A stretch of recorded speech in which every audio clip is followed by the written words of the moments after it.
He's got the whole world in his hands.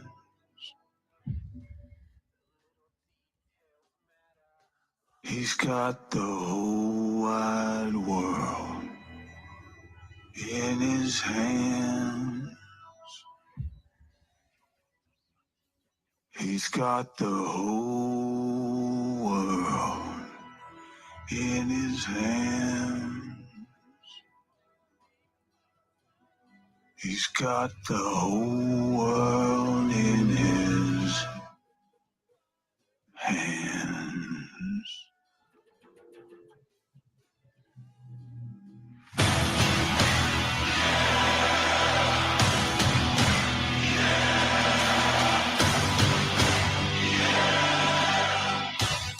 Welcome back to another episode of the Ministry of Truth. I am the number 12 host on this show. And we're going to talk about Chicago and illegal immigrants and how Brandon Johnson seems to think we need more Chicagoans to give up their houses, their schools, their parks, so we can house illegal immigrants, I mean, migrants. They're not illegals. They're asylum seekers. But, before any good video or series of videos that we're going to do, or I'm going to do, we're going to hear from residents, and then we're going to hear from Brandon Johnson himself.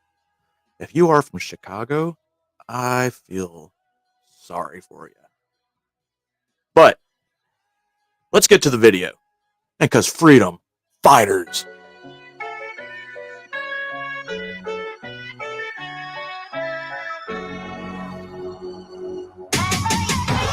Knowledge makes a man unfit to be a slave. Making wisdom be what we should seek and crave.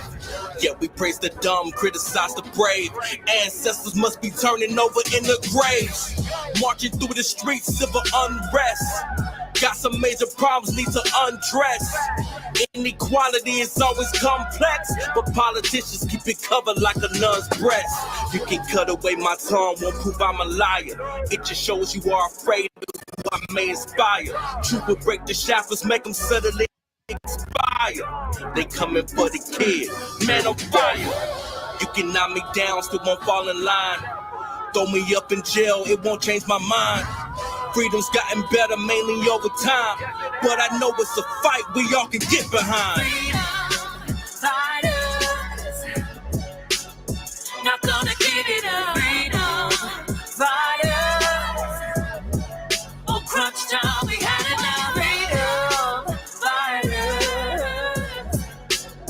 you're gonna hear us now. Freedom fighters, because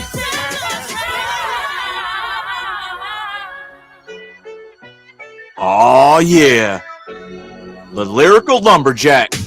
Freedom from a demon, I'm walking in my Adidas, how do I beat them? By stepping away from anything I'm repeating, leaving me grieving, seeing no reason that I'm breathing, drawn to the falling, pleading, I've lost all I believe in the cost, I'm all depleted, I begin spiraling downward, call me whatever you need to feel better, but never a coward, got right up off of my knee, not to plead, knowing I'll be devoured, take heed to believe he's floundered, not easy to be empowered, it takes a lot of change, and I know that it's hard, it's easy to be broken and scarred, thrown in the dark, pull this apart was a steep curve, I know it the art, flooded with truth, they still parts that every bone in my heart, spent all this time with my demons thinking I made it then, let go, causing everybody harm in the darkness, but I know they won't echo, nobody really wanna be in my corner, have doubt, but you never know, keep on fighting, who they dividing, are you done, I guess so. freedom fighters, not gonna give it up. Freedom fighters,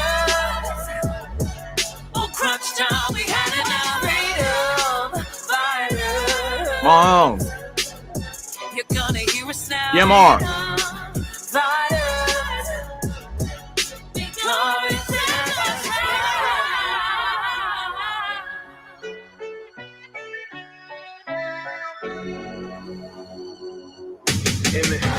I'm fighting for your freedom every single day.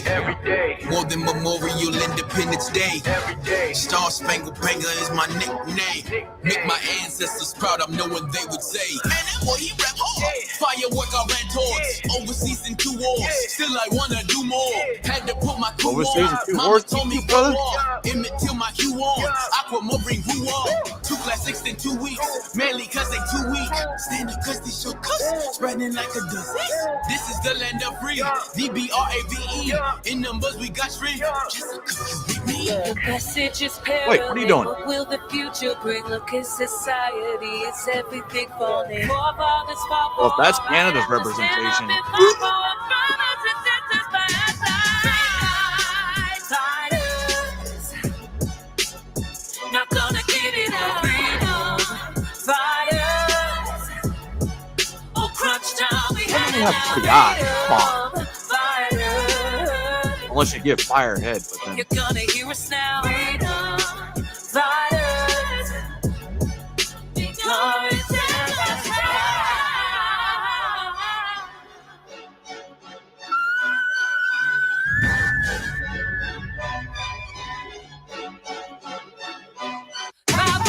that was a good old TMR, the Marine Corps rapper, Topher, and Decor Cure. What's up? WOG, blame Canada. All of those except for the Canadian were combat veterans like myself. But since we're talking about combat veterans, let's go to something completely unrelated and let's talk about Chicago. Now, Chicago, you know, they didn't know, they used to have this former mayor. Her name was Lori Lightfoot, right?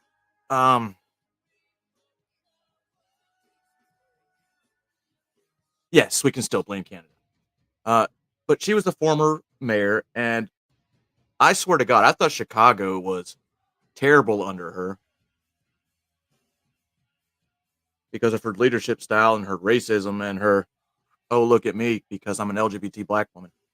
But when the election came up to vote her out, I was like, Chicago actually has a chance to vote in a mayor that cares about the city. Well, they decided to elect Mayor Brandon Johnson.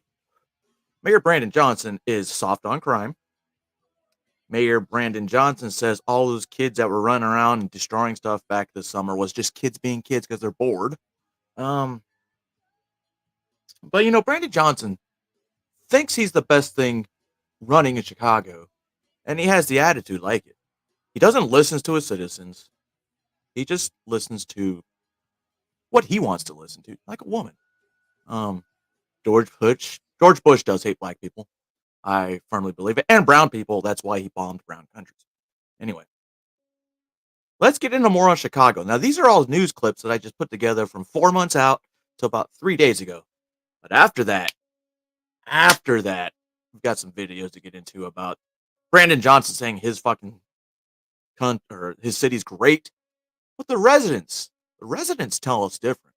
New York 5 Mayor Brandon Johnson paying a visit to migrants being housed at a police district and a Park Field House on the southwest side. WGN's Dana Rebick live in Little Village with more on the mayor's visit. Dana. Well, Mayor Johnson said he wanted to get a firsthand look at the conditions that new migrants arriving to Chicago are facing. He visited some of them here inside the Petrowski Park Field House about an hour ago. The Chicago Park District converted this building into one of the city's respite sites last week. Now, before this, he also paid a visit to the 12th Police District, where roughly 70 migrants are currently living. We spoke with some of them today. Most are from Venezuela and have been at that police station for up to 2 weeks. Some tell us they have been sick. One woman there is 5 months pregnant and has not seen a doctor. Her journey here to the U.S., she told us, took 9 months. Yesterday, in his first day in office, Mayor Johnson signed several executive orders, one of them on immigration, creating a deputy mayor for immigrant, migrant, and refugee rights. That deputy mayor is responsible for coordination and communication between city departments and officials to support new arrivals. I get it. If they were actually refugees, I would, George Bush hates tiny. But these are from Venezuela. Now, later on, Venezuela, Brandon Johnson starts talking about saying, I don't know why it's American policies that caused this. If we would just not sanction Venezuela, this never would have happened. Listen, Mayor Brandon Johnson, I don't know if you know this, but that's a dictator over there. Okay. I mean, granted, that's what Chicago wants. It's probably another dictator as our president. But that shit ain't gonna work here. Yeah, you'll hear. I don't want to get too much into it, but I'm gonna mention it brings race. He said he has not chosen who that individual will be yet, that there will be a vetting process to find the right person. The executive order also directs all city department heads to undertake whatever efforts are feasible to address immediate needs. More than 8,000 migrants have arrived to Chicago since last summer. We know 500 are currently living in police stations where we have heard This is 4 months reports of ago. outbreaks of bed bugs, strep throat, and chicken pox.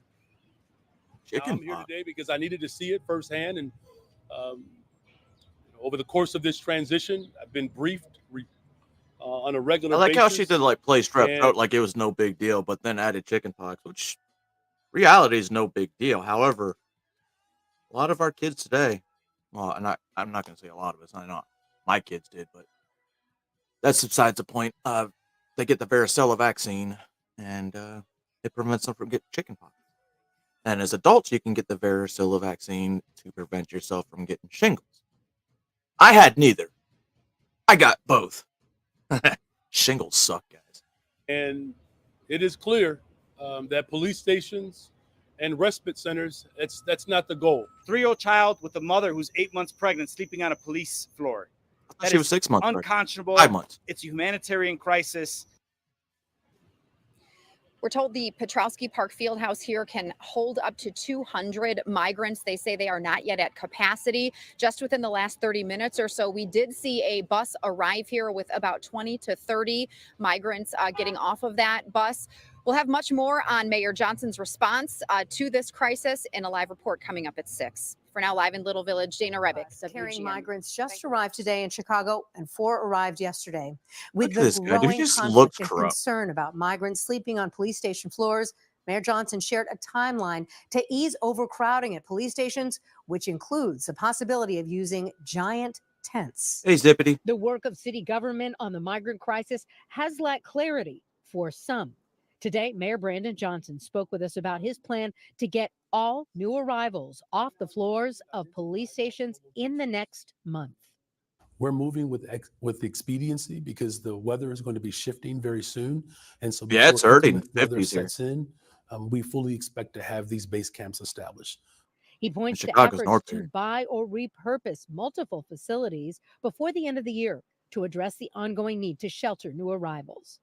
We've had more buses show up in the last 15 weeks than all of last year combined. You asked for it. I don't know if we should continue to look at this merely as a crisis. This is our reality. Oh, so it's not Today, a the crisis. mayor responds to criticism about devoting resources to new arrivals, while more than 60,000 Chicagoans are estimated to be without permanent housing. I know what it's like to have a To be family homeless? member and a relative who is suffering. Mayor Johnson shared his personal understanding of watching a loved one struggle with addiction and homelessness. When you don't have the right resources or enough resources or the right interventions, the type of hardship and turmoil that causes on families. I know that pain. He's pushing for a real estate transfer What's up, tax Fruit to Loop? devote more resources to the unhoused and mental health services. And he says he is pushing for sacrifices to be made at all levels By of the government. citizens. If we do not act in this moment, if we do not live out our values and our principles as a city, the type of chaos that will break Values out and as a principles of the result- city. It's. I don't know. It seems like Chicago. Wait, is it a 4-day weekend? If it's a 4-day weekend, I can't wait to see the Chicago numbers Tuesday. of not having any action will cost the city much more. As more arrivals are expected, the city is working on finding shelter away from police stations and soon before winter. Sources tell us they're planning on having a Zoom tomorrow with the alderpersons to discuss some of these options. So I think more It's hard details to will be focus on revealed, this one. but they do seem to be working on it, perhaps not as quickly as some would like. Well, it is a start, is a discussion, it is a plan that seems to be Yeah, in my kids place, started so fall break it's very Friday too. interesting, Leah. Thank you Or for yesterday. Watch breaking news on YouTube. Subscribe to ABC7 Chicago Eyewitness Some News. information on the 10 cities Mayor Johnson 10 plans to open to cities. deal with the migrant crisis. Investigative reporter Ben Bradley joining us now with So- what he uncovered. Hey, Ben. Mike, It's okay. He wants to build tent cities for migrants, yet there's homeless people out there. Tent cities aren't exactly going to keep them warm unless they're permanent tents and they're coated with that asbestos shit, like they had us staying in Kuwait. Micah and Ray, it's been nearly 2 weeks since the mayor first revealed his plans for tent cities for migrants. Since then, his office hasn't released much in the way of detail. But we found a $29 million contract quietly signed last week that offers new details about living conditions. Hey, Chicago, $29 million went towards the migrants. How do you feel about that? And some of the benefits migrants will be offered. Benefits? My plan is to move with expediency families out of police stations into housing and shelter that's more suitable. Suitable can mean many things to many people. In New York, migrants began moving into tent cities last month. Each Okay, one those can kind- accommodate those are tents 1,000 I'm people. talking about. A city spokesperson there conceding it's less than ideal. We're out of good options. We're out of even okay options. These are the only options left. WGN Investigates reviewed this contract the city of Chicago signed last week with a company called Garda World. It sets standards for the tents. They must be able to house 200. Remember I talked about them the other day. People. The company must also provide migrants with bedding, laundry, showers, 3 meals a day, and security. There's also a line in the contract that says the contractor will keep temperatures inside the tents at least 70 degrees if the outside temperature is 40 degrees. I could only imagine what's going to happen trying to keep an outdoor tent warm in Chicago in the winter when we know that single digits will be the norm come January and February. The Tent City contract also calls for several extras that city residents might covet, including all-day childcare, 7 days a forgot about week, that. vans to take migrants to schools, doctor appointments. These migrants gets all-day childcare for free. How are they getting jobs? Where are they at? Why do they need childcare? It's free though. Chicago, you pay.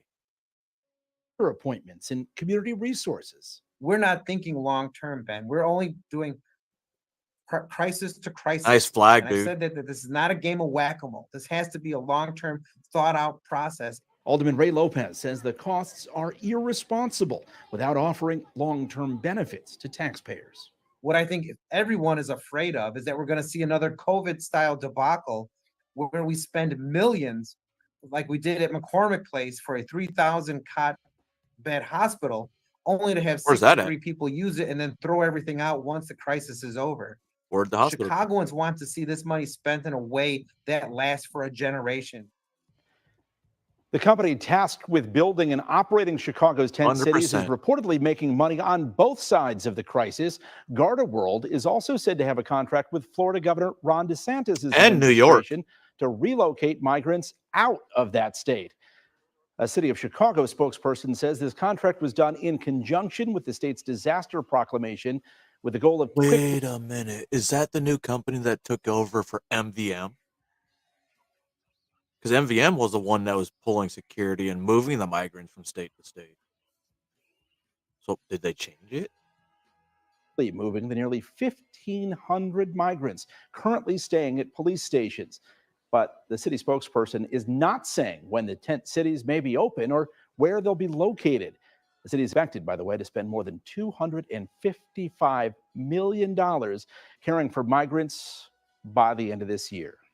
Mike and Ray? Well, you got to wonder, It gets really cold in the winter. Yeah. How are they going to plan on dealing with that? Well, that's why we raised those questions about the contract, because Bonfire. normally it's more specific. And as we've seen in Chicago, it can be hard for real buildings to keep up with the cold here. Well, those are forced it air. certainly remains to be seen, but the city claims that the contractor says it can handle a Chicago winter. Dozens more migrants are now calling Chicago home tonight, arriving in the city by bus today. We have team coverage tonight, live from a border city where those buses start their journey. But we begin with CBS 2's Maribel Gonzalez, taking our questions about how the city will handle the recent influx of asylum Wonder why they seekers. picked her for the story. Right to Mayor Brandon Johnson. Maribel? Yeah, Joe, What's up, here in Bullhead? our newsroom, we've been keeping track of those numbers. We know that since last August, more than 15,000 migrants have arrived in Chicago, more of them coming in tonight just hours ago. And with aid and shelter running thin, we asked Mayor Brandon Johnson if the city of Chicago would continue to be a safe haven. Following a near record day of bus arrivals, more of them chartered into the city. Late Wednesday night, we were there as adults and small children stepped off a bus and were greeted with blankets. Volunteers helping them say they're doing so with limited resources. We cannot afford to accommodate this. And some residents are calling for the city to put more funding into their communities instead. Southside has been under-resourced, underfunded for years, for decades. And it's disrespectful to the community. We took these concerns to Mayor Brandon Johnson. We've seen police stations saturated, volunteers stretched thin. With all of that said, will Chicago continue to be a welcoming sanctuary city? Haircut. Yes. Look, What? during difficult times, sometimes there are individuals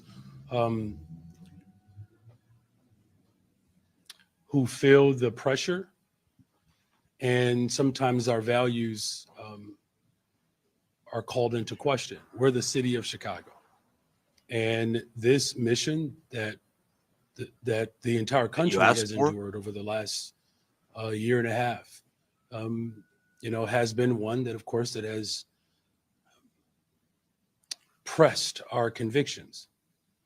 But we don't necessarily have to acquiesce to fear, because we are being pressed. The mayor also adding that the city continues to open shelters and its goal is to move people out of the police stations, but did not give a timeline of when. DJ Fruit Loop, yes. There are a few cities, mind you, that have already started letting migrants vote, even though they're not American citizens, but they can only vote in local elections. But at the same time, they are now giving them driver's licenses, and when you register the vote, they go off your license. So there's voters for them because they automatically register the vote in some places. Would be. We're going to continue to work hard to come up with a solution that works for everyone in the city. We know the city is also moving forward with tent base camps, but again, we don't know yet where or when that will happen. We're live in the newsroom. Maribel Gonzalez, CBS 2 News. I remember being in Korea. It was like fucking 2 with a wind chill of -15. It was cold as fuck. I think the coldest I've been is -22. But we lived in a tent where the fucking ground was solid ice, and in the middle of my tent, I had a potbelly stove. Was it a potbelly? Yes. That kept us warm enough. Just saying. No potbelly stove. Mayor Brandon Johnson is speaking out about the ongoing migrant crisis. During a news conference, Johnson said he's been in touch with the White House and state officials for nearly 20 weeks, asking for aid and help with coordination. The mayor's doubling down on the importance of helping the asylum seekers. This is a global crisis. The policies that are impacting population shifts around the globe is affecting us all. These are asylum seekers. These are not illegal people. The moment they step ground on American soil, they're illegal. They are now officially protected by international law. The mayor says it is important for local and federal governments to coordinate and streamline their efforts, including with leaders. Technically, once they cross the Venezuela country's, border, doesn't that country have to give them asylum?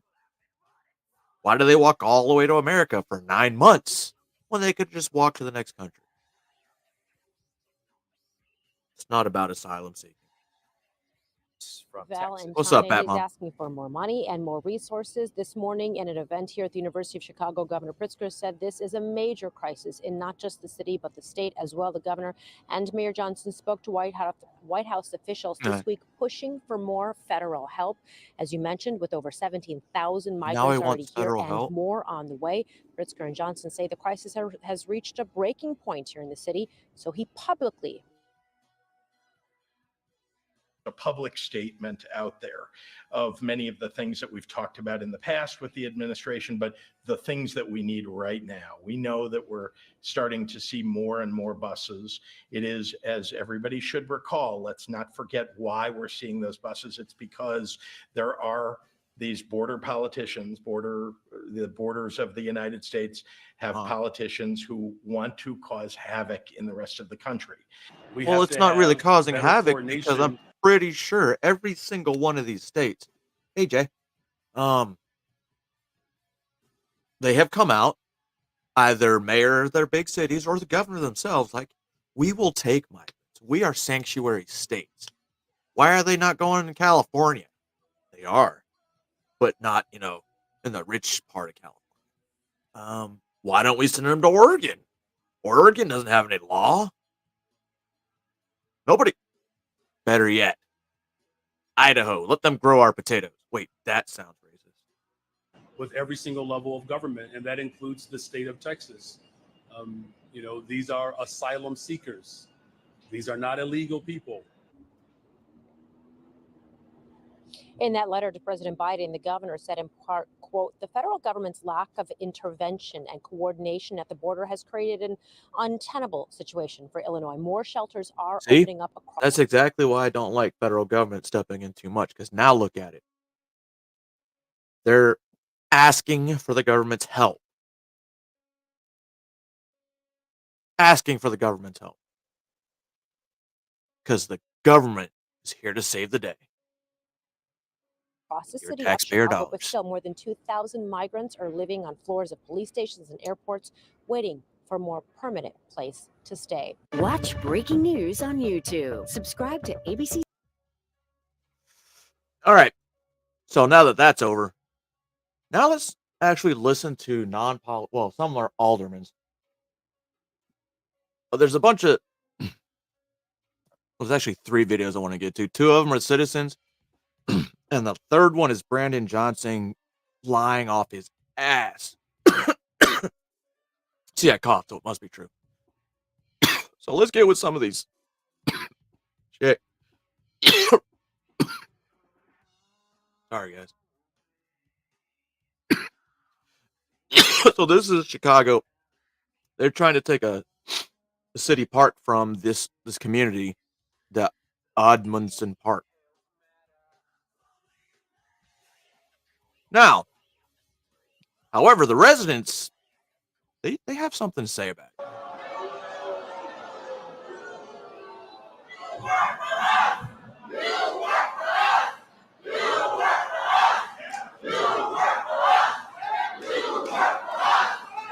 Don't forget it.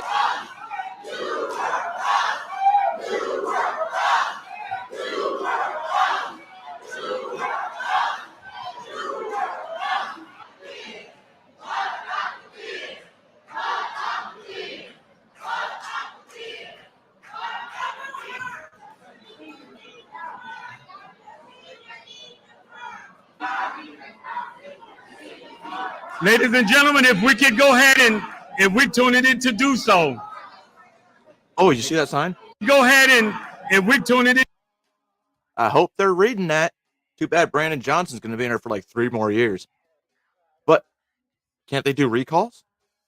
I don't understand why more places don't do recall elections. But anyway. To do so. Auntie, I work for the Chicago Park District for the North Region, and I'm here to support the staff for Amundsen Park and the surrounding parks. I'm the commander of the 25th District. Commissioner Must Torres. be a good My cop. name is John Robertson. I'm the Chief Operating Officer for the City of Chicago. Uh-oh. First, start off by saying thank everyone for coming out. This, in my opinion, has been one of the most difficult situations that we've had in the city of Chicago. This past Friday, and so that I could chronologically let you know as far as what I have found out. This past Friday, I spoke to the mayor's office, the mayor's deputy mayor, or the deputy chief of staff, who informed me Friday morning that we were going to have a shelter at this particular location. I don't think that's going to happen, Yeti.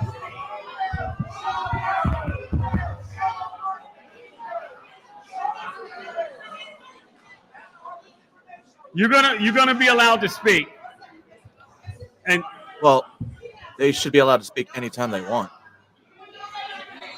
Just because you're a politician doesn't make you better than anybody. Black Lives is the Matter. speaker, when I spoke with the deputy chief of staff, Okay. she informed me that we would have this shelter here at this location, and I strongly object to it, and I object to it now.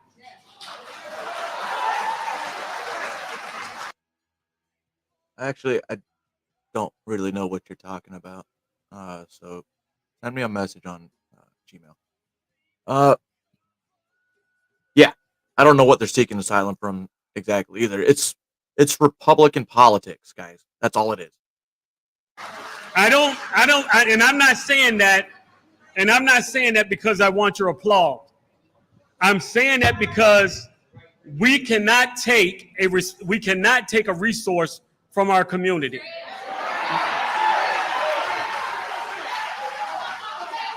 I have told the mayor this, I've told the superintendent of our parks this, and I will state it to the top of the roof. We cannot take resources from the black community, a community that's The most marginalized community in the United States. Taking money from them. What the hell's wrong with you, Johnson? Now, I say this. Those seniors that come to this park know that I come here the fourth Thursday of every month with them. I know of the programming that's in this park, but there's so definitely many check that other one out. reasons why this park should not, and not just this park, but any park should not be converted to a migrant shelter. First of all, we deal with security issues. Now, particularly in this area, our police officers have been working But tirelessly. don't get me wrong. I'm all about legal immigration. That's how I got here. But if you're not really here for asylum, why the fuck are you here? And why are a good majority of military-aged males?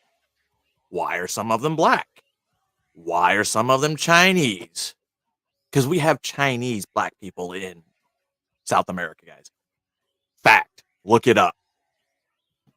To help reduce violence in the Amundsen Park area, in the North Austin area.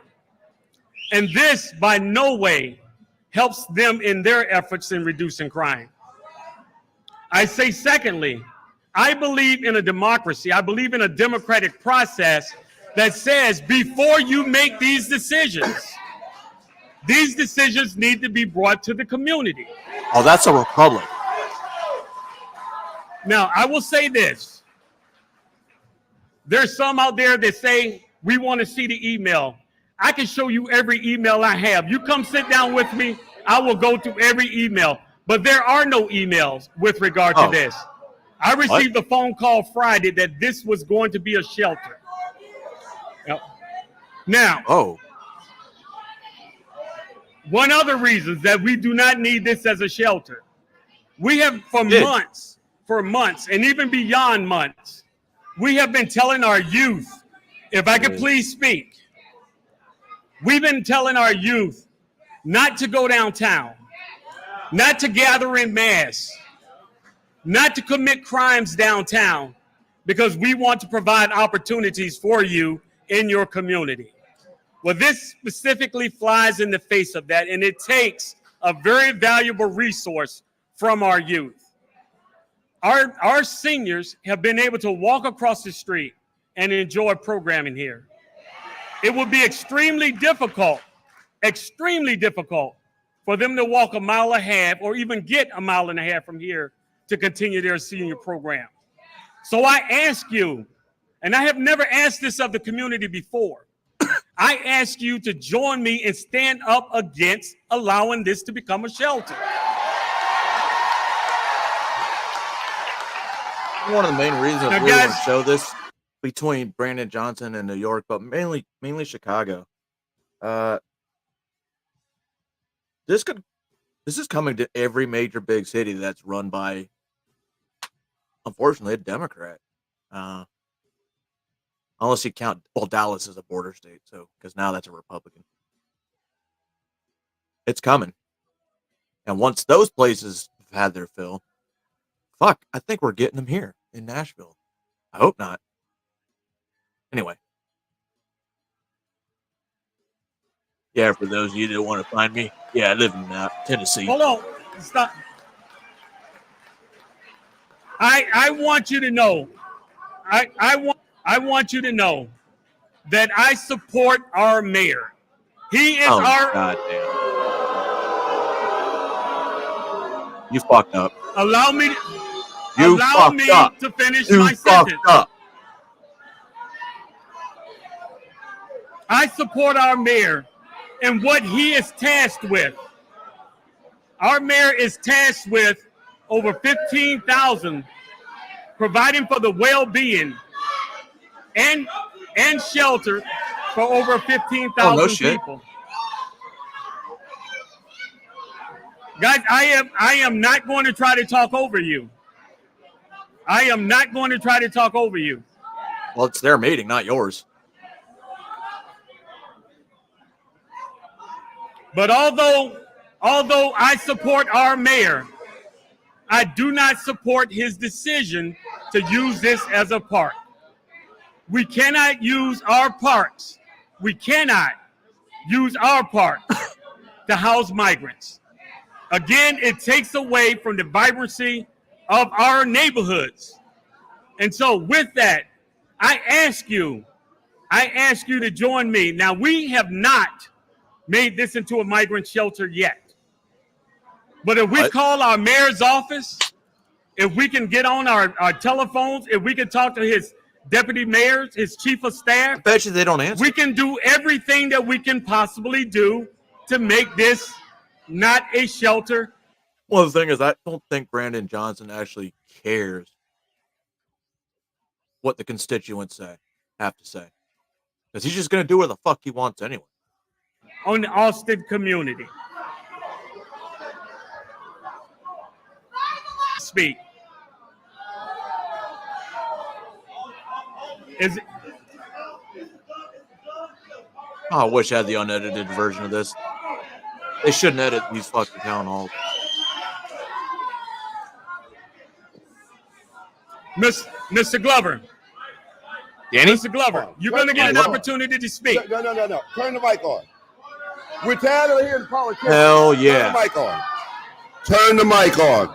Good evening, everyone. I'm showing you how disrespectful this is. On the 5 o'clock news, they projected that the migrants would be here by Saturday. Look, welcome to the welcoming city. Well, I got to tell you, only certain areas are welcoming. That's us. They want us.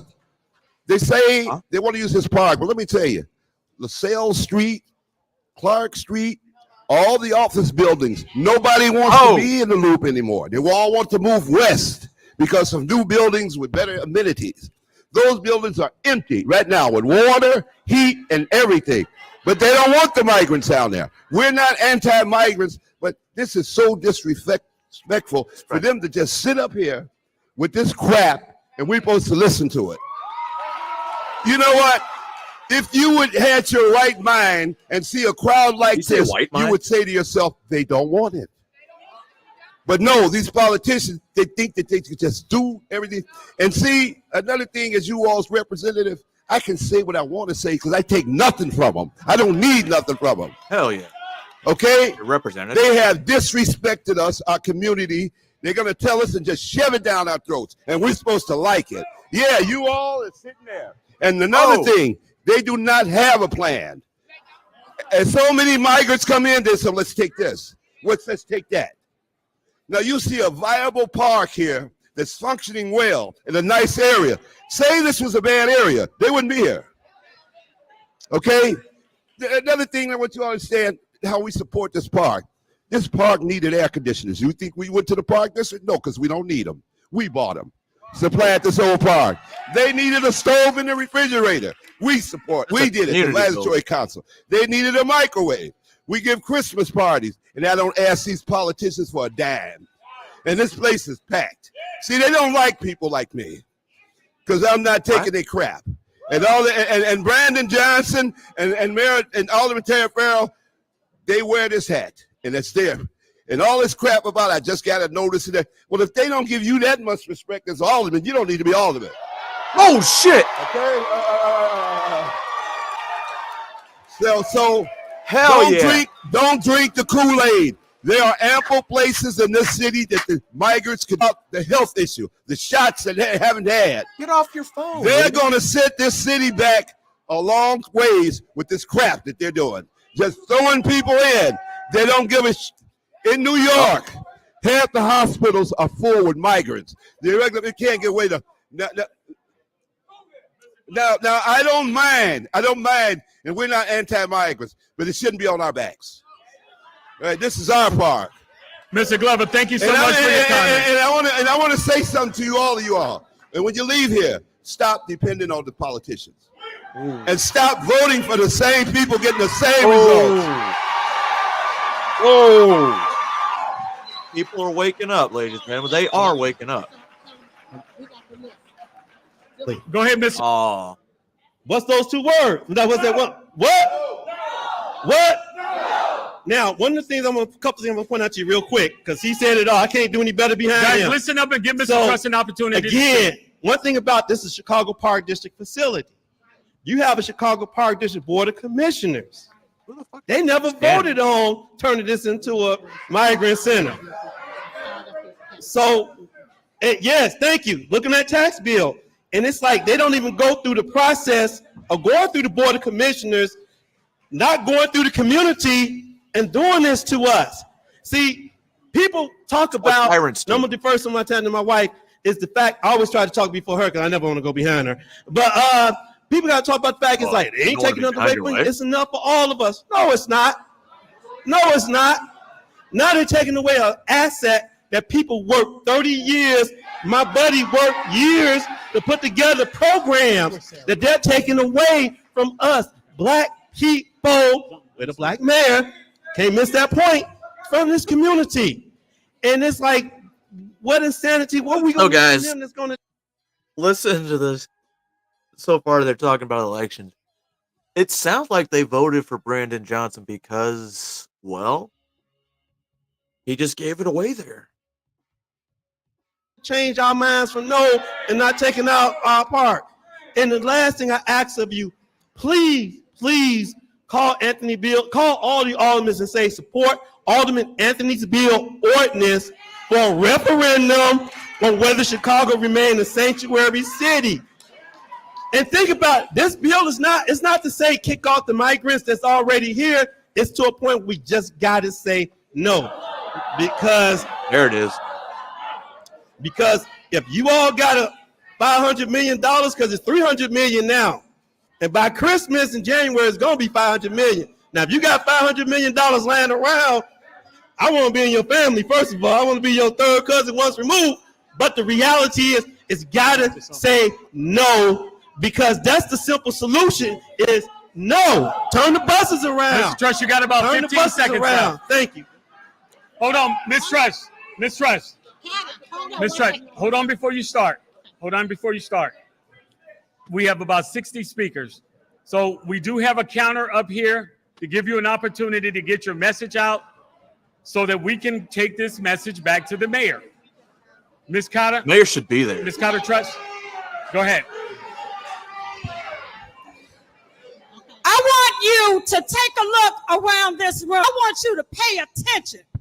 Because, see, I want Mayor Brandon Johnson to understand that you're selling us out for people who can't vote for you.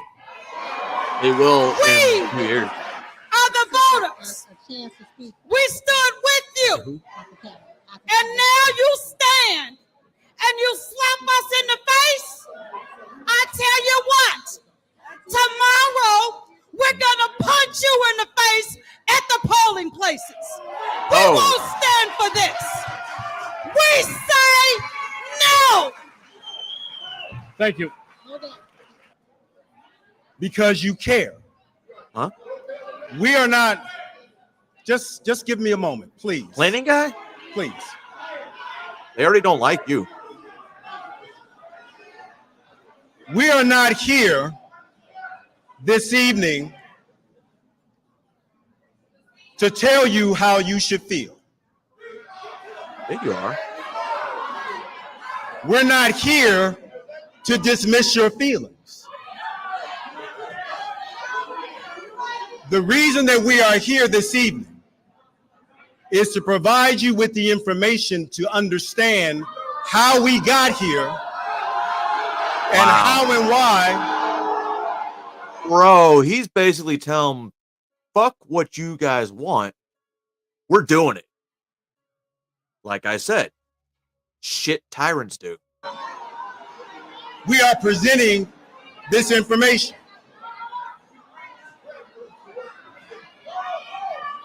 We're not going to get anywhere, folks, yelling at each other. And I'm not going to yell. And so what I want to do this evening is I want to lay out for you the facts. And I want to explain to you how we got here and where we have to go. Okay? So that's how we're going to start. I don't think they want to hear it from you, bro. I'm going to tell you. I don't think this is going to work. We know it's not going to work.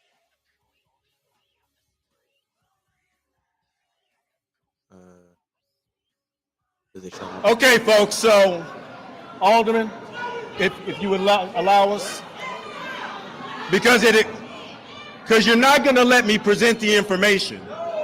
So that doesn't mean we're going anywhere. I'm here to answer your questions. We are all here to answer your questions. But it's still going to happen. Be honest and transparent with you about the facts. So that's how we're going to proceed. Okay? Damn. They just took it. Thank you.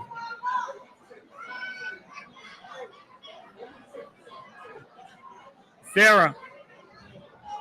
They don't want to hear from you. Guys, let me get your attention once again. Let me get your attention once again before we continue on with public comments. Let me get your attention. They don't, you know. Guys, hold down a little bit because I want to go right back into public speaking, give folks opportunity to be heard. If you do have any questions also for any of the panelists, you can ask them a question when you step up to the microphone. You can't ask them a question. But I will say the next speaker, come on forward. The next speaker. Oh. We got a list. Oh, my God. Okay, we're doing 5 at a time. Where's Laurel Steele? Oh, okay. Danielle I was Hayes. curious what you meant by all this. Danielle Hayes is the next. Okay, Danielle Hayes. Who's Danielle Hayes? Wait, did they Danielle handpick Hayes. him? We got it in order. We got it right. Put it in order. Danielle Hayes, Laurel Steele, followed by Bertha Frazier. Miss Bertha Frazier. And James Frazier. And then James Frazier. That's first 5. So Danielle, you can go ahead. Hello. Danielle Steele is okay. Go ahead. Laurel Steele. Go ahead. Go ahead. I'm just short, Mama. Let me no, I'm gonna be short too. I ain't gonna say no long. But they call my name. Let him talk. I'm the first one. I'm Laurel Steele. Okay. Who's this part? The city does. You guys, the So that's residents us. of this city owns the parks. Okay. So why are we having this argument then? We should be able to make a decision. Say that again, ma'am. Why are we in here arguing about this? If we own this park, we should be able to make a decision. I agree with you 110%. That's just like anything. Like I own my house. I make No, a ask decision that about my motherfucker house. right there in the This is suit. our park. We should be able to make a decision about it. This community should have been a part of the public engagement before this decision was made. Right. I agree with you on that. Go ahead. So what are you gonna do to change it before they vote it These out? people live here. I don't know how actively these people use this park, but my son comes here every day after school because I have to work. Because I don't have any help, this is what this park was put here for my son to come here so he can be safe, so I don't have to worry about him Keep 'em out off the with street. somebody that's not going to worry about his well-being. And that's important to me. You know, my mama did the same thing for me when I grew up. I came here all the way till I was 12 years old. After school, summer school, spring break, all that. I was here. And now it's continuing on to the generation, to the next Damn. generation. I'm 33 years old. I've lived here. I've never lived anywhere else. This is my community. This is my park. This park has serviced me and my family for many years. Thank you.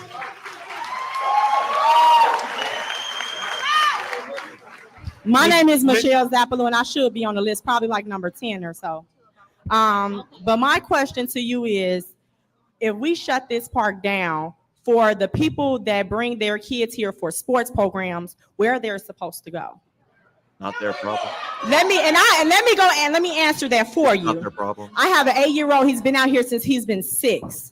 We have so many of this sports program goes up to 13U. A lot of these young boys, they don't have fathers. So a lot of these coaches, they are their fathers. They are their father figures. They come to this community 4 days out of the week. Tuesday, Wednesday, Saturday for game day, and Fridays. So they spend part of their weekend here alone during the week. That keeps them a safe place. It gets them mentorship. It shows them discipline. It shows them how to be raised as Black men in the community. So you sit up here and you move our kids out when we already don't have the resources as it is. I don't know if they care. He's bored. He definitely doesn't fucking get a fuck because he's getting his pockets lined like a motherfucker. Just like everyone else that Brandon Johnson has. My son also goes to Wicker Park. I haven't got an email about nobody setting shelter up in Wicker Park. But yeah, we come in a community of Black people where we already get the low scraps. And then you want to take the little scrap, the resources that we have, and put us at the bottom of the barrel? That's not fair. And I won't have it because my son will be here. My name is Howard Ray. Sir, I have a hold star on, by my hold on. name, but I have a question for the elected If you're not Miss Bertha Frazier, I'm going to cut the mic off because we're trying to. serious? We're trying You're to already get in a order line. here. They all in the back. But my question is this: Mr. James Frazier and Bertha Frazier up people next. do not.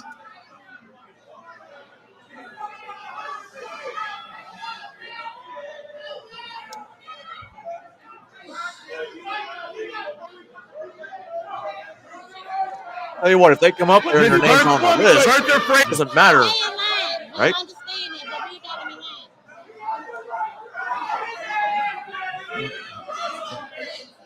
Go ahead, sir. Go ahead. Tomorrow, can you guys advocate for the migrants people to be at the McCormick place? That is the best place.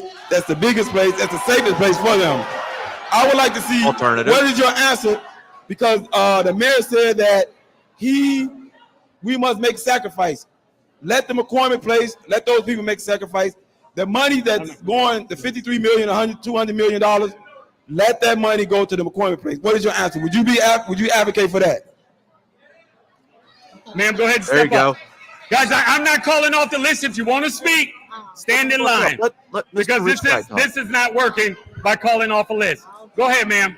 All right. You didn't answer the question. Is that we have since last August, It's over a year. we have received 17,000, over 300 buses. And as it stands right now, So what time is it? as it stands right now, Shows up at 6:39.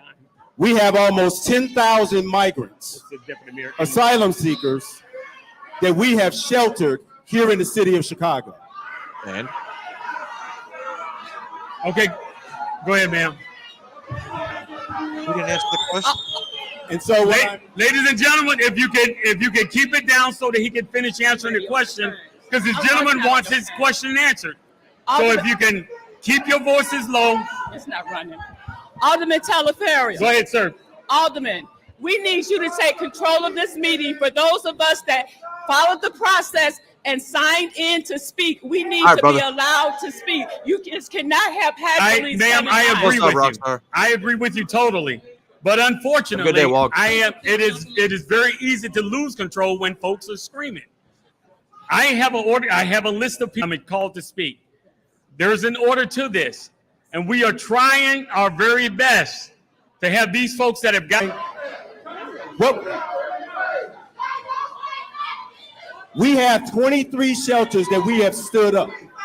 Now, here's the thing, folks. Stood up or stolen? This is a humanitarian crisis that we have inherited.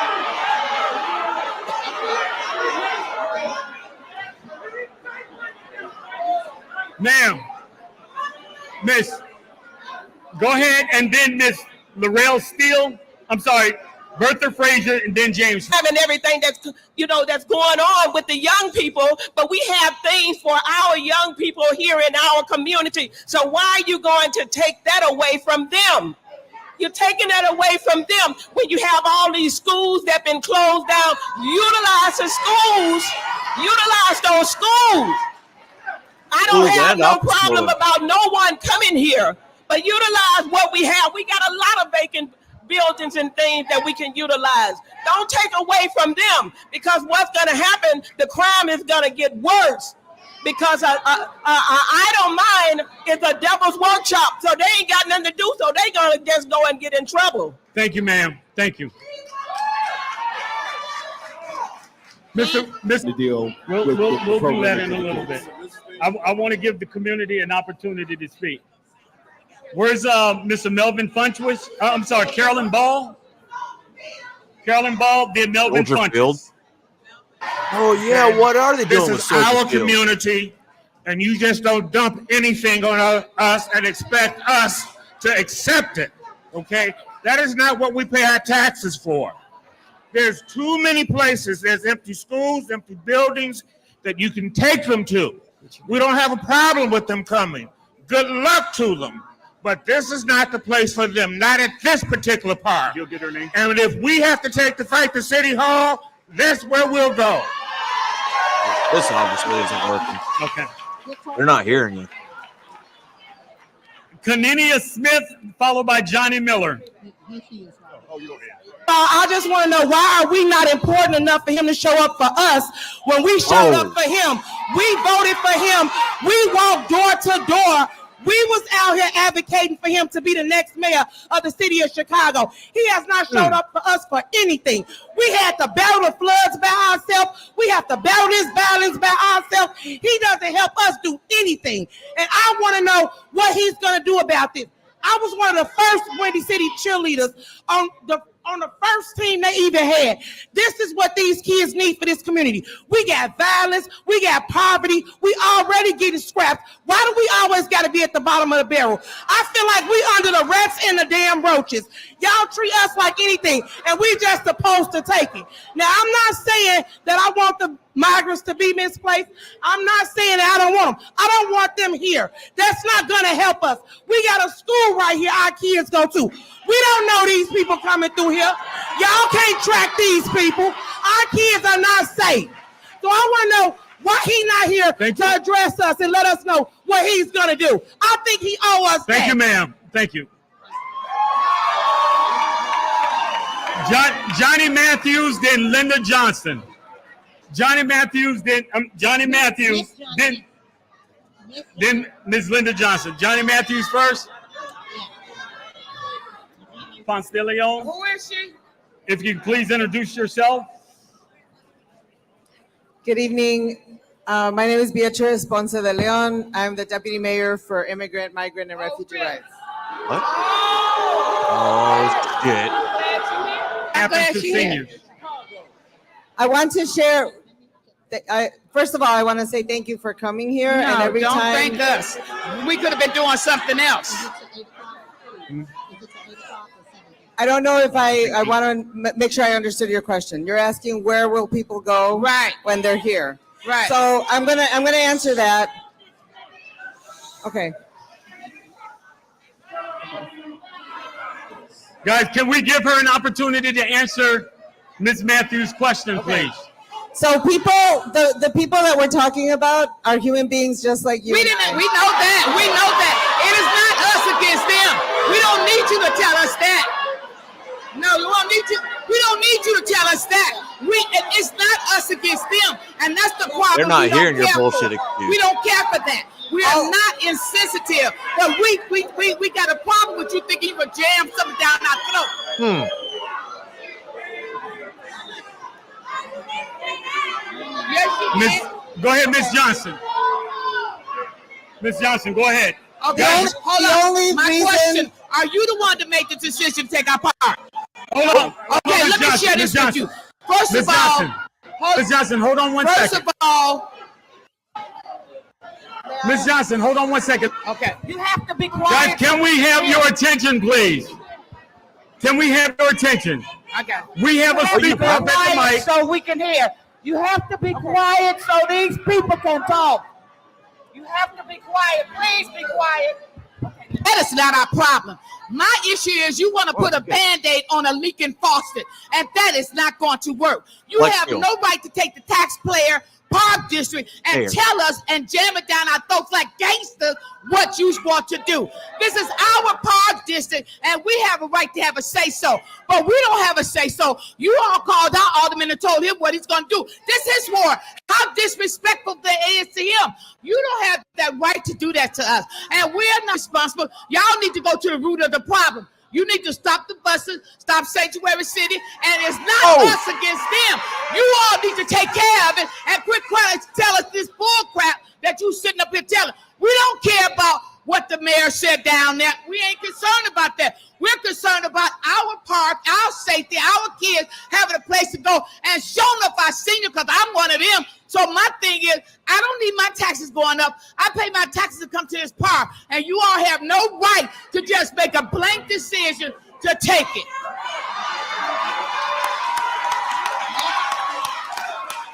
No wonder Johnson didn't show up. It's awesome. Thank you, Ms. Johnson. We have Sandra Weeks and then John. But you don't have to take away our community and what we're trying to build here. Where we supposed to put our kids? That's what I want to know. Yeah. Where our kids supposed to go? Where they supposed to go? I see why the mayor just dumped shit on you like that. Because you allowed that. You allowed that. You don't let them come over here and take our community. I see why he did. Can I say, boy? This is horrible. This is horrible. This is our community. And you got, like they said, McCormick Place. You got all different type of places to send these people. You don't have to. You want to interrupt this community that's thriving, that's doing well. It's funny to hear them say, "These people, those people." Remember when those used to be derogatory? No, your house. Send them to your house. Send them to your house. Miss Sandra Weeks. Understand? Them buses need to get turned around. Send the buses to Canada. Man, listen here, man. I'm mad as hell. You're asking the question, what about the seniors? And we would like to just have a moment to sort of present to you some of the options that we've come up with.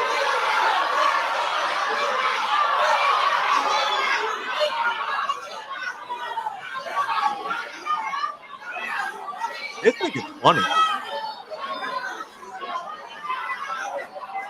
You said that's option number one.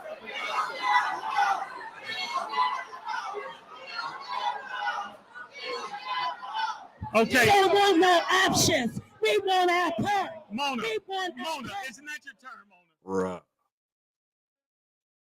That was a pretty violent, not really violent.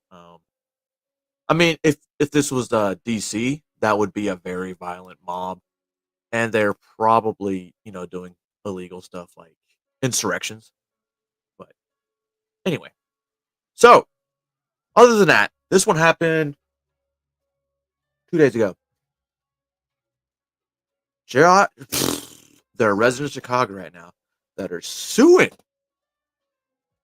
the city of Chicago over the housing of migrants in public buildings. Huh.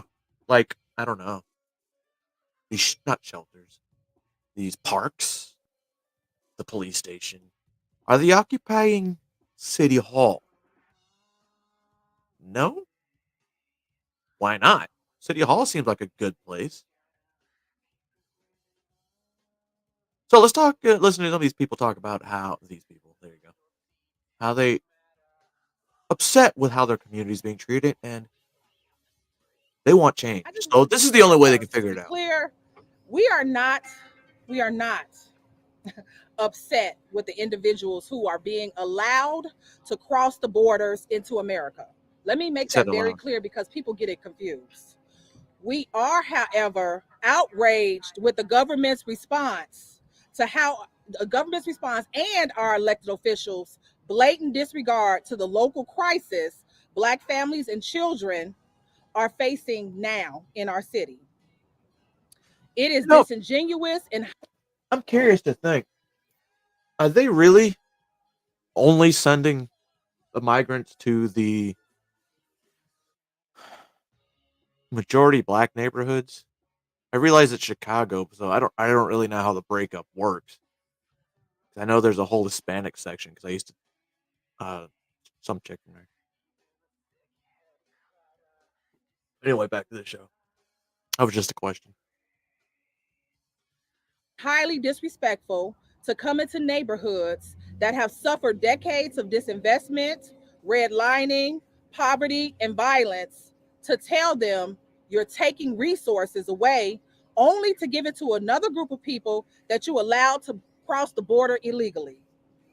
How dare you put these poor people against us, especially because the very reason you claim they're here to seek asylum is the same reason and terror and injustice Black people face today. Chicago is working on an issue without addressing the current issue that it has with the communities that are suffering. And we're seeing resources fly out to help, but we're not getting that same type of support at the magnitude we're seeing now. Shit, Hawaii didn't even get that support. The bill and hand over our already limited resources, public parks and school buildings that have been unjustly closed in the first place. Now you're putting a strain on our police officers and stations, obstructing their ability to do their jobs, serve our community, and our community to go into police stations to receive services. In addition, it's inhumane to welcome people only to have them sleeping on floors in buildings and in tents that cannot withstand the wind of Chicago. Brandon Johnson ran on the promise that he would listen to our community.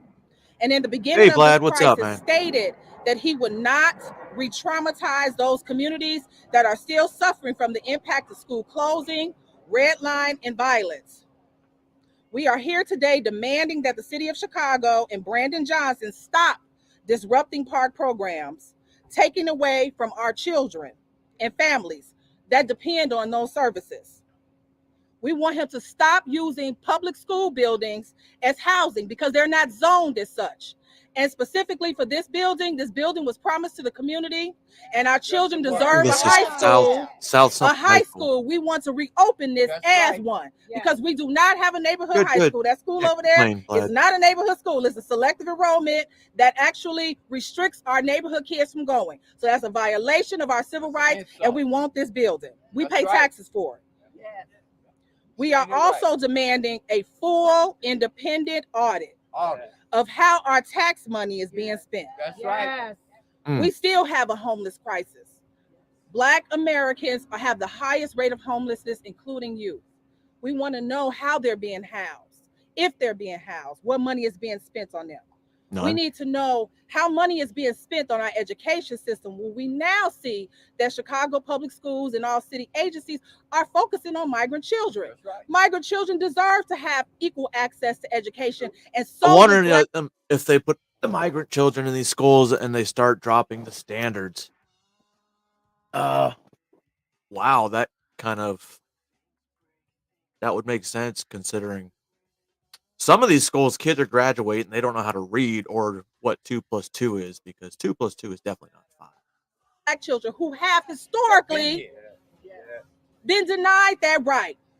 This is an example of that. Building being closed when there's high school students all around here who have to travel far to go to school. My daughter travels 15 miles outside of her neighborhood to go to school. How dare the city of Chicago try to take this building, make her walk past the building that they're giving to people they're allowed to come here illegally, and have her go past a Wait. half-empty building on the corner that she can't go to go to school. So these cocksuckers trying to close a school just to fucking house them? Jesus And Christ. she is a symbol of majority of black children in the city of Chicago that are being denied rights, that are not being seen in this crisis that You're right, has Tiffany. been engineered. And if you saw, they're actually, Joe Biden was like, fuck, I think we really do need a wall, so let's start building it back.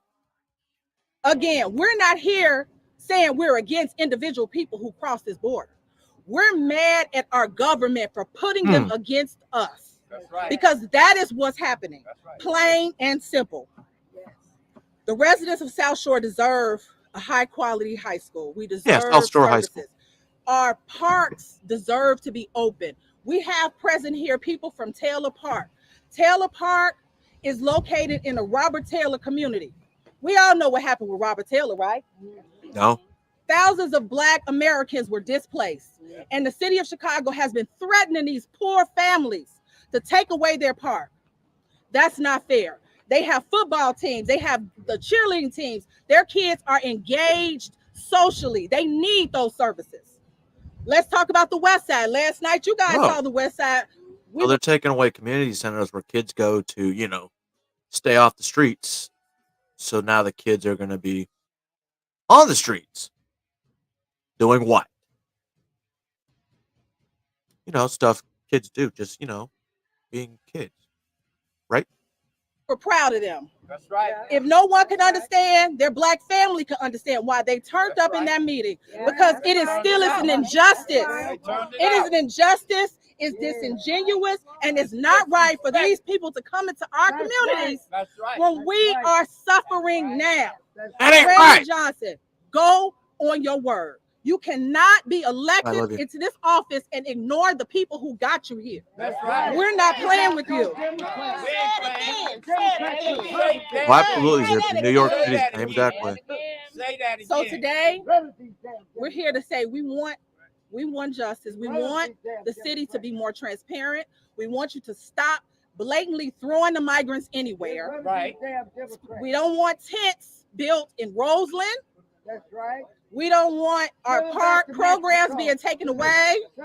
And we want the city to work with our community in a genuine manner. So today we have, like I said, we have people here who want to speak. It's so on various weird. communities, but You're in, black people say, send them back. Because that's typically what the Democrats tell you Republicans are like. We don't want them. Send them back to their country. I also want to talk about our lawsuit. We're going to first have Frank Avila come up to talk a little bit about the lawsuit, and after him, we're going to have a resident, Jimmy Jones. Hey, Frank Avila. Hey, Frank. How you doing? You know me, Frank. I do know you. All right, then. All right. Good afternoon. My name's Frank Avila. I'm the attorney for Natasha Dunn, who's one of the plaintiffs. Dr. Jones is one of the plaintiffs, and the South Shore neighbors. The first thing that this lawsuit is about is for South Shore High School to reopen as a high school for this community. Yes. They really shut it down. And if for some reason that was not possible, which is what they want, not what I want, not what some other community wants, what this community wants, So wait is a it sec. for it to be reopened. So they have schools that are shutting down for these migrants, but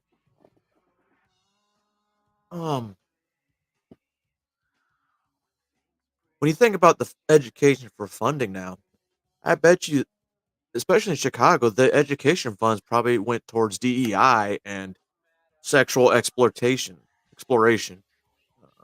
gender identity. Open for community purposes. When Rahm Emanuel was mayor, 80% of the school closings were in African American areas. And although he will argue that it was because of a decrease in African American population, which may be partially true, he did not care about the communities and what happened in them, and the resources were taken out. This community has a food desert. It's higher in crime than average of other parts of the city. Oh, and by 'cause the all way, cities somebody are came on and attacked business me with when we that. were in a press conference last time and said, oh, you're saying the people in back you are criminals. No, that's not what I'm saying. Although some people are criminals who reformed their lives, very few, and they said, now we are reformed our lives and we are ex-convicts. But I'm not saying the people in back of me are criminals. What I'm saying is they recognize that some of them live in higher crime areas. I'm not sure why people cannot understand that nuance, why they can't understand the distinction, and they want to divide people and not have any nuance, any complexity, and simplify the issues. So the first thing, and I'm going to repeat it, is to turn this school back into a school, a high school for this community, so people don't have to travel 15 miles, 5 miles, 10 miles, and they can stay here. And for this building to be for the community, which was promised to them, a commitment, an oral contract, a contract with this community. The second thing is, and this community and these plaintiffs also care about the migrants themselves. And this immigration industrial complex and these poverty pimps don't care. Oh. Because Poverty the state pimps. has spent $500 million, $350 million a quarter. The city of Chicago has allocated or spent $100 million, first $30 million, then $51 million, and now $20 million for a security company. You should not have people sleeping in tents outside when winter is coming. Winter is coming. You should not have people sleeping on police room floors when you've spent $600 million. That's crazy. I could have put them in the Drake, the Peninsula, the Ritz-Carlton, and the Palmer House, saved the taxpayer dollars 75%, spent 25% of that, give myself $1 million salary. All my friends could have got salaries and fed them, Oh, and Brandon everybody Johnson. would be fine. This is an outrageous amount of money, and there needs to be an audit now. There needs to be an audit. You just said something. Now, moreover, there also needs to be a commensurate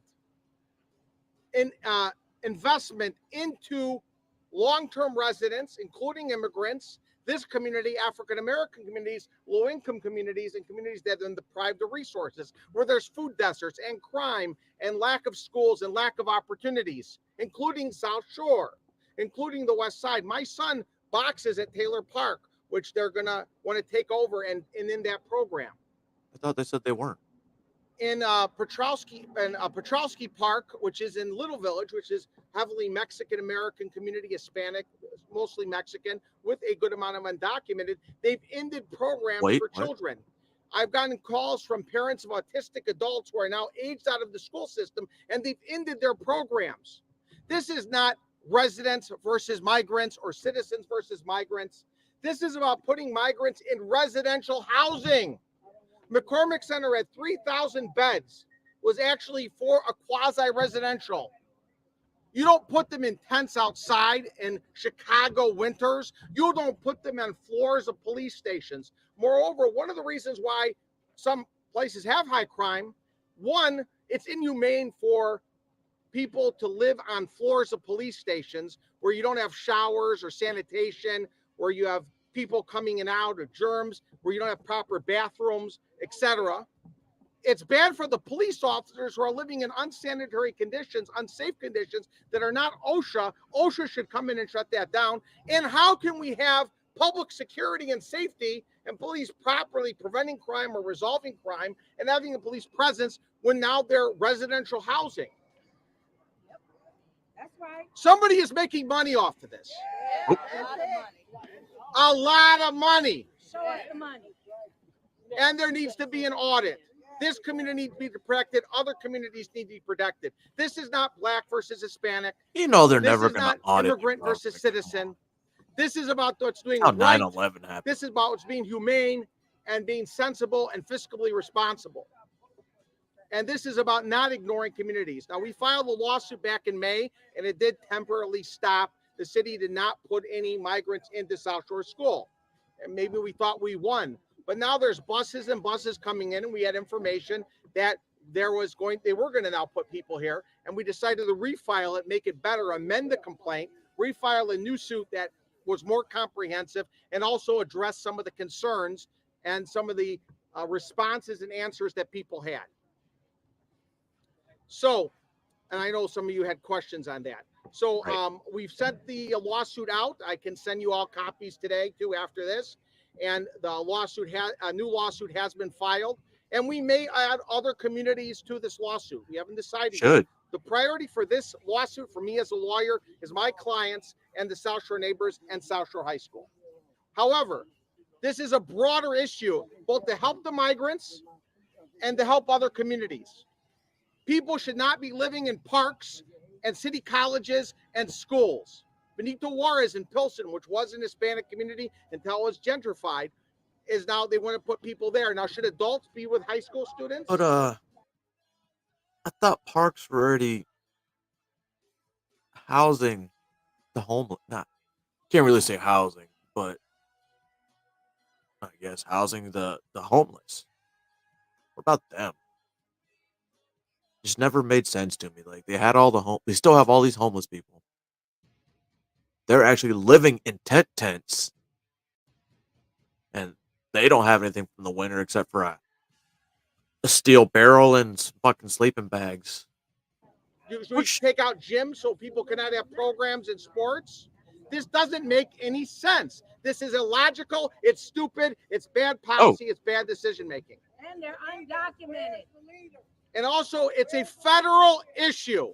It's a federal issue. The federal government needs to fund it, and the federal government needs to take all these migrants, vet them properly, and make sure there's standards, and then disperse them throughout the 300 or so municipalities, as well as suburban, rural, small town areas throughout the United States.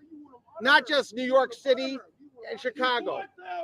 Not just New York City and Chicago.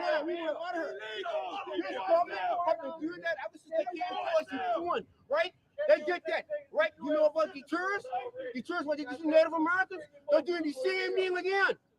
They're doing the same thing again, bro. They're illegal, right? They're illegal. Right now, Brandon Johnson and the Democrats are criminals. They're not guys from smoking and drugs and trafficking people across the thing. The dry government's doing it right now. What the fuck? This dude just spoke the truth. Holy fuck, he probably got canceled after this by the government. We're going to sue the bosses. We're going to sue the Democrats as civilians because those the agents represent the people they voted for. The agents. I'm a sports agent. If I don't have represent my clients, they fire me. It's time to fire. Don't let the Democrats have that stupid convention here next year. Enough's enough. No DNC. All I see, right, is the citizens of Chicago. Bro, imagine if they put the DNC, if the DNC is in Chicago. Hang on a second, because if it's there, Chicago 2024 DNC.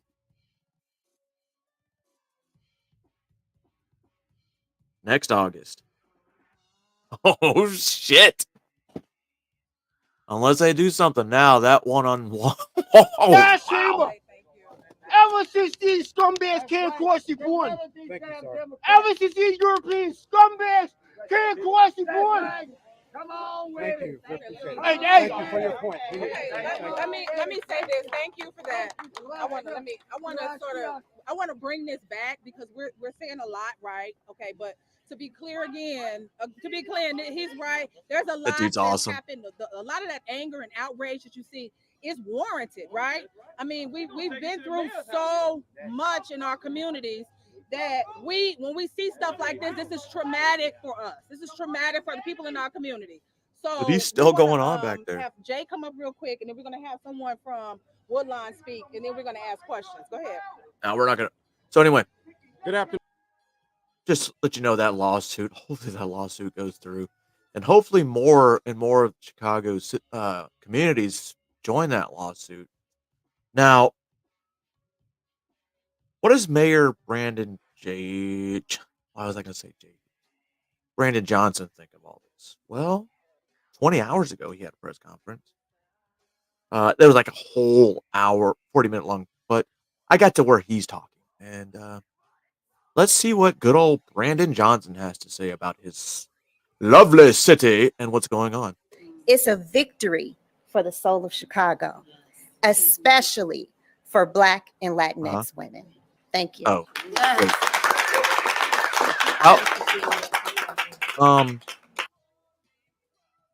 If Latinx women, so wouldn't that be Latinas? I don't. I'm confused.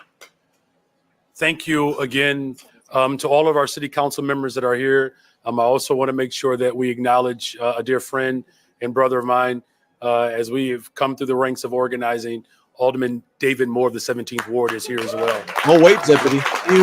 And Alderman David Moore, true fashion, he just blends in with everybody else. That's his humility is what I've always admired. Thank you, Alderman. So with that, we'll take some questions.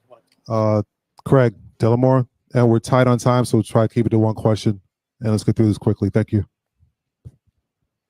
Unfortunately, on topic questions to start, please, Craig. Okay, then do I get one later? If it's not asked. Okay. How do you see the city playing a role in a statewide, the push for a statewide similarity here? Yeah, it's a great question, Craig. As you just heard that there are states. First of all, let me just say congratulations again to the people of Chicago for just their commitment to working people, and as has been already articulated, Saru has indicated that there are multiple states around the region that are moving in this direction, and so we're not done yet, right? All right, so we'll continue to organize and work with our partners at the county level, at the state level, to continue to build an economy that stabilizes the workers of the city of Chicago, Cook County, and the state of Illinois. So we're not done yet. Charlie. Good afternoon, Mayor. Good afternoon. What do you want to say to the businesses like the ones that Alderman Sposato and Alderman Lee brought up that have a fear here that this could drive them over that edge and might force them to consider even other business models such as eliminating servers, that kind of thing? Do you want to alleviate their fears here, or what do you want to say? Yeah, look, it's a concern that's real. I live in a ward that has bordering suburbs as well. Whether it's to the west of me in Oak Park and River Forest, or to the south of me in Berwyn and Cicero. The important dynamic here that I don't want us to lose is that everyone had a seat at the table. Y'all did.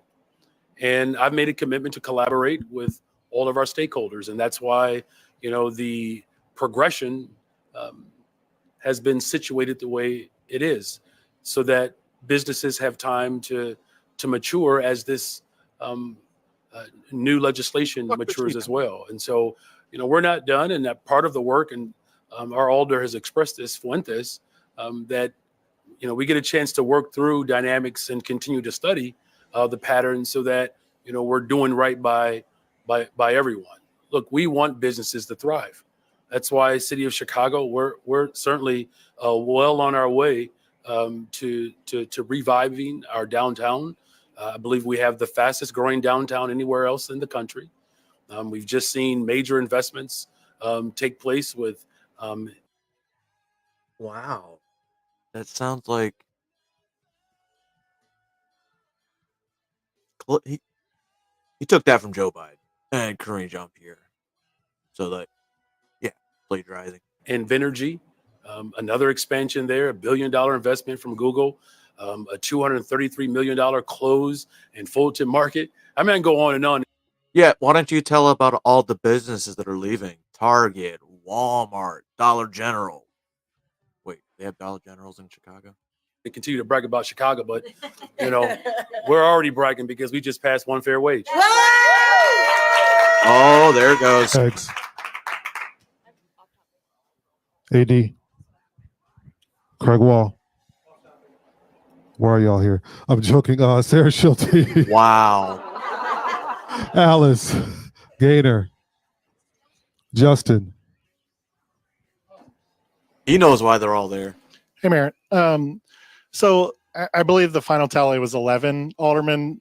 They sent a letter, or I guess a complaint, to Attorney General yesterday, kind of alleging that the action taken on Wednesday to defer and publish this item broke the Open Meetings Act. They're asking that an opinion be shared or ruled that this was invalidates the action on Wednesday and also invalidates today's vote. Why are you confident that that action was legal and above board, and that this vote will hold? Well, because we work within confines of the rules that the city council established. Everything that we did fit within the framework that's permitted within the rules of governance. And I'm confident because the people of Chicago have already spoken. They believe that workers deserve a raise, bringing Now- people together to get that done. So with this one wage, is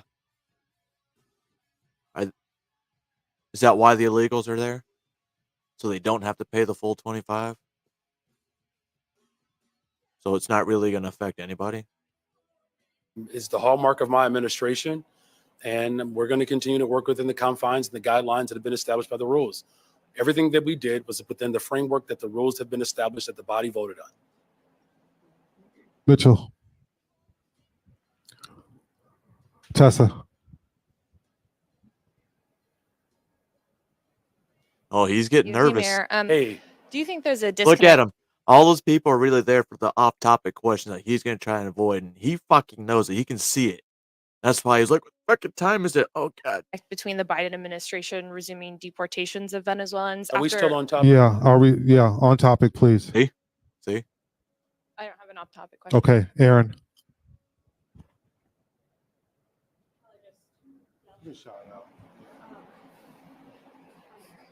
Well, actually, bring the mic up. There has been a lot of shouting today, so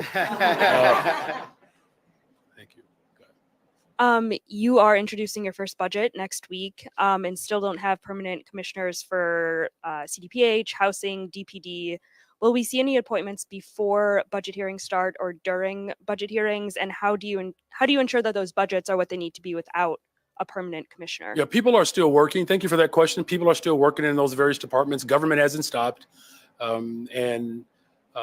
As far as appointments moving forward, that process is still what it is. As we continue to assess and evaluate individuals who want to serve the city of Chicago, who represent the hallmark of this administration, which is to be collaborative, competent, and compassionate, we're going to identify people who speak to those values. But in the meantime, make no mistake about it, government is still operational.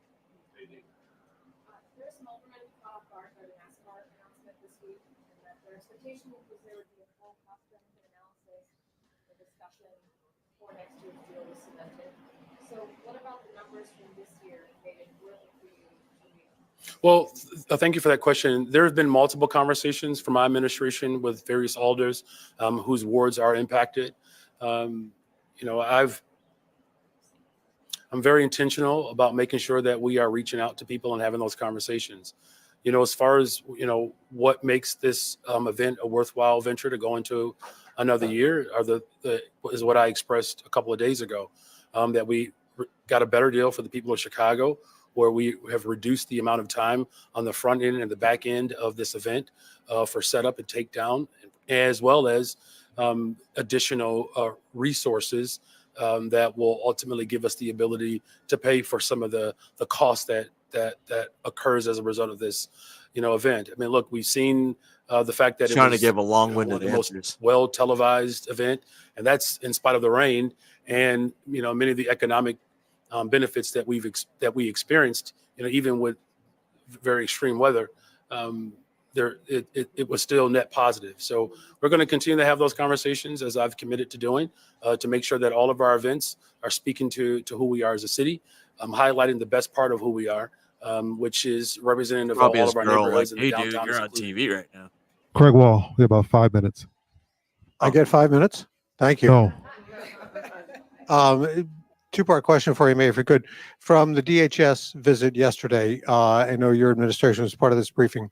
What did you learn from this, and how will that shape your trip down to the southern border? And if you can also just clarify, who's going to pay for that trip?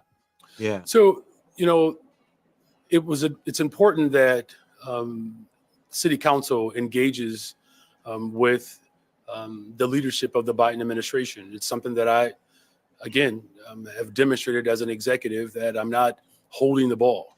I don't understand why a mayor from a city needs to go visit the border on the taxpayer's dime. Like, that's not what your job is to do. Now, is it, Mayor Brandon Johnson? So that's more money, because you're going to bring your whole entourage, because all 35 of them. You don't want to fly in a private jet, because I doubt you're going to take a commercial air. I mean, you're just a mayor. Was emphasized was the importance of having better coordination. Now, of course, as I've expressed repeatedly, this particular dynamic has created an incredible amount of strain on the city, and we cannot do it alone. And I've said that repeatedly. As far as our next steps to do my job as mayor, whenever I leave the city of Chicago on behalf of the people of the city of Chicago, I'm doing my job, right? And so just know that the people of Chicago elected me to represent their interests, and I'm going to, and as we you set should the be date for our counting back, assessment, right? Same day? For our potential or likely border trip, all of that information will be made transparent. Just like when I've gone to Washington, D.C., when I've gone to Springfield, I'm doing my job. I don't know if we have time, Craig. I'm sorry. Good No, I afternoon, saw you Mayor. long. Good afternoon. Yesterday, did Speaker Welch promise more migrant funding for Chicago during the veto session? And in general, do you think it's time the state starts looking at cuts elsewhere to provide more migrant grants to the city? Well, what I've said repeatedly, that the shared sacrifice has to be equitably handled and addressed. And I've had this conversation with Speaker Welch, with the Senate President, with the governor, with the White House. I've had this conversation with our board president. All of us have to step in and lean in to have a shared sacrifice in this dynamic. Look, except for you, I can't emphasize enough that I know that the strain that this has caused on our economy, and particularly within our Black neighborhoods. Black people have had to share a lot and endure a lot. And that conversation that I had with the Speaker, the Senate President, the governor, the board president, people have President shared a of the lot and endured a lot. So you're going to add more migrants to their communities because they're already used to it? Is that what I just got out of your statement?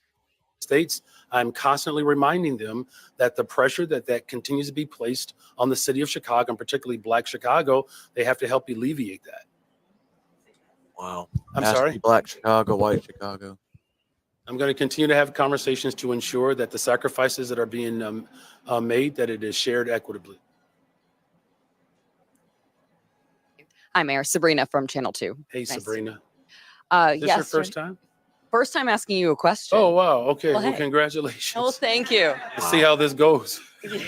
I'm actually from New York, so being here in Oh, the middle I'm so of you sorry about beating that. my But place for the first time. Welcome to the greatest freaking city in the world. It's all right. I don't put ketchup on my hot dog anymore. Don't worry. My question is about some remarks that the governor made yesterday. He alluded to the fact that they might not be providing more funding to the city for migrant aid, help with housing. Have you had that conversation with him and talked about that specifically? Well, what we've talked about, first of all, I'm grateful for the work that that has been done. And again, the people of Chicago, we're being asked and quite frankly tasked with carrying the vast majority of this responsibility. I know that the leadership in the state of Illinois recognizes the importance of Chicago. And you know, the only thing that I can do is do my part, which is, and I'm asking other folks to do their part. So what's your And part? as I've said multiple times, that the weight and the brunt of this sacrifice has been on Chicagoans, and I'm hearing loud and clear from our Black residents in particular that they have high expectations, as they should. It's why making sure that we pass one fair wage was a priority of mine, because the vast majority of individuals are Black and brown women who are doing the work. It's why we're going to bring Chicago home. The vast majority of people who are You mean bring unhoused Chicago in this city are Black people. You know, it's why we're committed to passing treatment, not trauma, and opening our mental health centers and making sure that we have an alternative response to mental health crises, because those who are overwhelmingly impacted by brutality are Black people. And there's still more work to be done. It's because you're So I'm going to crime, continue to do my part. Johnson. I've expressed that the state has to do more. I've expressed that the federal government has to do more. And that's just where we are today. Thank you. The last two questions, Gaynor. Mayor, what is your backup plan for the base camps for asylum seekers as you have these time constraints? The temperatures are already going to be dropping this weekend. What are you going to do if you can't get those camps up in time to house people? We've stood up a shelter, one new shelter every 8 days. One shelter every 8 days. Hundreds of buses have come since I've been mayor. You know, I appreciate the spirit of the question. No, he doesn't. This is not just simply about backup. This is about how we front load our efforts to respond to the crises. I've said this repeatedly. Everything is on the table. Brick and mortar, base camps, the state, the federal government. And so I'm going to continue to do the work that I've been charged to do. He just Is to make sure that we're speaking to the demands that predate this crisis, and we're doing that, while at the same time doing everything in my power to find more brick and mortar space. I'm asking our business leaders to do this, our philanthropic leaders to find locations. Oh my God. Our philanthropic community to lean in and support the mutual aid workers. You mean the and rich support, people? work that's being done on the front lines. And, you know, we're still moving forward with the base camps. We still are. Mayor, do you think there's a disconnect between the Biden administration resuming deportations of Venezuelans after they recently cited the dangerous conditions in their home country as part of the reason for extending temporary work authorization? Is it coming? Foreign policy There it is. has caused a tremendous amount of destabilization. There you go, Zippity. And so the sanctions, of course, that are causing the turmoil is being brought to us by the right-wing extremists in this country. Well, sanctioning a socialist country who has a dictator, it's kind of what we do. I mean, that's Russia's sanctioned right now, aren't they? You say he's a fucking dictator. So, yeah. The real disconnect is the fact that you have global population shifts that have been promulgated by the very failures of the Republican entities that want to score political points. Yeah, because the globalization of the population of the globe strictly depends on the United States government. More specifically, the right. So it's their fault. By attacking major cities where Black and brown people live. That's the disconnect. The Republican Party can't even nominate their own leadership. Well, see, here's what he thinks is funny. What the Republican Party did, those 8 members, they basically let McCarthy know, hey, you didn't keep your promises, fuck off. Which, great, that's the way it's supposed to be done. But what's really interesting is why McCarthy never had Nancy Pelosi move out of the Speaker's office. Interesting. Almost like they knew she was going to get back in there somehow. But anyway, I digress. Of course, I've said this multiple times. State, county, the federal government has to lean in and do more. And let's be very clear about what's happening here. That you have the destabilization of countries across the globe, which, by the way, are individuals that identify as Afro-Venezuelan or Afro-Colombian. Afros. Now he's making it about, well, it's Republican policy that destabilized the entire world. But these are specifically targeting Black Venezuelans, Black Colombians, because we have to say they're Black. You ask them if they're Black, guess what they're going to tell you? You know, as we're talking about, eliminating tipped wages for Black and brown people, we're fighting the same system that doesn't humanize Black people across the globe. Huh? And isn't it quite disturbing? Yeah, because we've never had a Black president. Well, technically we didn't. We had a half Black president. Unless you count Abraham Lincoln. That you have an entire party that is more interested and dedicated to destabilizing Black and brown people around the globe than actually passing a freaking budget to make sure that people can eat and have. He wants us to pass his fucking budget so we can give that $24 billion that we promised Ukraine. But right now we can't. So what are you talking about? They're more worried about local, what's going on in this country, like closing the border so you can stop bitching about all the migrants coming to your city that you asked for. Makes sense? Have somewhere to live. That's the disconnect. In fact, the last thing that I'll say, at least on this, unless one more person has a question about this, is that I know we're going to get to the other side of this. And I know that the city of Chicago has been incredibly patient with my administration. Everyone knows it's not like I'm calling up relatives from another country saying, y'all want to come. That's why I showed you guys those 2 videos before this. Does it look like the people of Chicago are behind them on this? Come live with me. Our people know that. And they're frustrated. They're frustrated because, if I could be so bold, when the people of Chicago voted for me and voted for this progressive council, their hopes and aspirations could be realized. And now we have this crisis that has slowed that down. That's what people are frustrated about. If people weren't complaining, you could come to the conclusion that they didn't expect much from us. The real disconnect is that you have an unclean spirit that has captured the right-wing extremists in this country. And I call on them to dig deeper and lean on their faith. As Jesus said, who our neighbors really are. That's right. The one on the roadside. Those are our neighbors.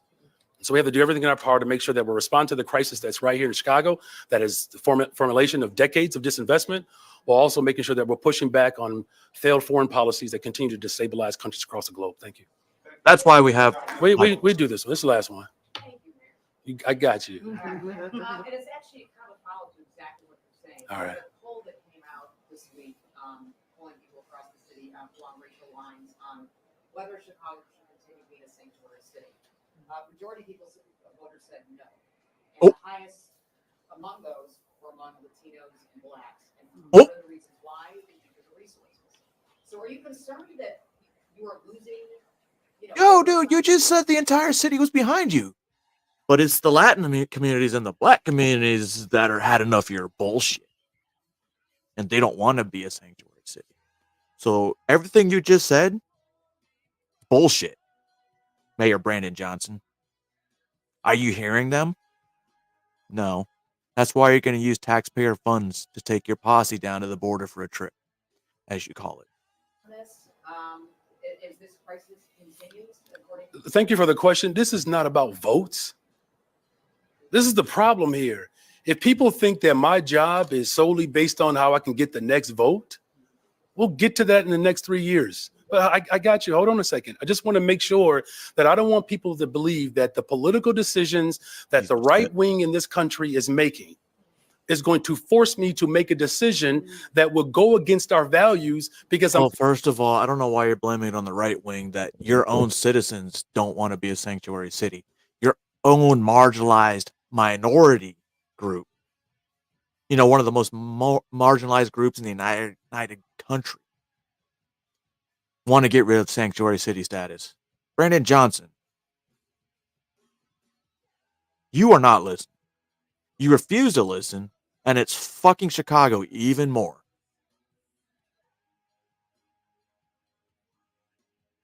thinking about votes. Here's what I'm most concerned about: our constituents and residents of the city of Chicago. I got it. I know you got it, but did you listen to what she just said?